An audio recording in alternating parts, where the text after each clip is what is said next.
ದೇವರ ಪೂಜೆ ಮಾಡ್ತೇನೆ ಅಂತೇಳಿ ಭಿಕ್ಷೆಯನ್ನು ಬೇಡ್ತಾ ಇದ್ದಾನೆ. ಎಲ್ಲರೂ ಅವನಿಗೆ ವಿಶೇಷವಾದ ಭಿಕ್ಷೆಯನ್ನು ಕೊಟ್ಟಿದ್ದಾರೆ.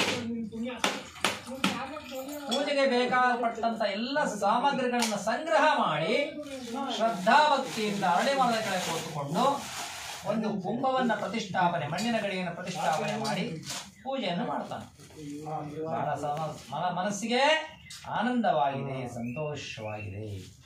ಹಾಗಾದರೆ ಪ್ರತಿ ಮಾಸದಲ್ಲೂ ಪೂಜೆ ಮಾಡ್ತೀನಿ ಅಂತ ಸಂಕಲ್ಪ ಮಾಡ್ಕೊಳ್ತಾನೆ.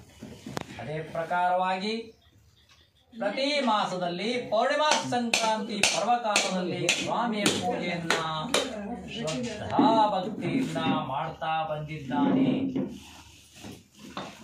ಮನಸ್ಸಿಗೆ ಬಹಳ ಆನಂದವಾಗಿದೆ, ಸಂತೋಷವಾಗಿದೆ. ಹೀಗೆಯೇ 7.5 ವರ್ಷ ಕಳೆದಿದೆ. 7.5 ಮುಗಿತು. ಭಗವಂತ ಸಂಪೂರ್ಣ ಅನುಗ್ರಹ ಮಾಡಿದ್ದಾನೆ. ಆ ಊರಿನ ರಾಜನಿಗೆ ಪರಮಾತ್ಮ ಪ್ರೇರಣೆ ಕೊಟ್ಟಿದ್ದಾನೆ. ಆ ಊರಿನ ರಾಜ ಬಂದು ಬ್ರಾಹ್ಮಣನಿಗೆ ವಿಶೇಷ ಸತ್ಕಾರಗಳೊಂದಿಗೆ ಆಸ್ಥಾನಕ್ಕೆ ಹೋಗಿ ಒಂದು ಗ್ರಾಮವನ್ನ ಅವನಿಗೆ ಒಪ್ಪಣೆ ಕೊಟ್ಬಿಡ್ತಾನೆ. ಇಡೀ ಗ್ರಾಮವನ್ನು ಅವನಿಗೆ ಕೊಡ್ತಾನೆ.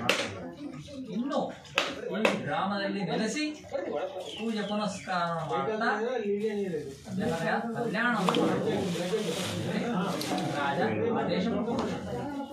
ಆ ಪ್ರಕಾರವಾಗಿ ಎಲ್ಲ ರೀತಿಯ ಸಾಮಗ್ರಿಗಳಿಂದ ಸ್ವಾಮಿ ಪೂಜೆಯನ್ನ ಶ್ರದ್ಧಾ ಭಕ್ತಿಯಿಂದ ಮಾಡ್ತಾ ಇರ್ತಾನೆ.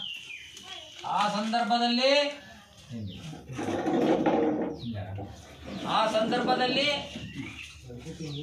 ಒಬ್ಬ ಕಟ್ಟಿಗೆ ಮಾರು ಬಂದಿದ್ದಾನೆ. ದೈವಭಕ್ತ ಅವನು. ಆದರೆ ಅವನಿಗೆ ಹೊಟ್ಟೆ ಹಿಟ್ಟಿಲ್ಲ, ಬಹಳ ಕಷ್ಟದಲ್ಲಿದ್ದ. ಆದರೂ ಬರತಕ್ಕಂತಹ ವರಮಾನದಿಂದ ಕಷ್ಟಪಟ್ಟು ಜೀವನ ನಡೆಸ್ತಾ ಇರ್ತಾನೆ.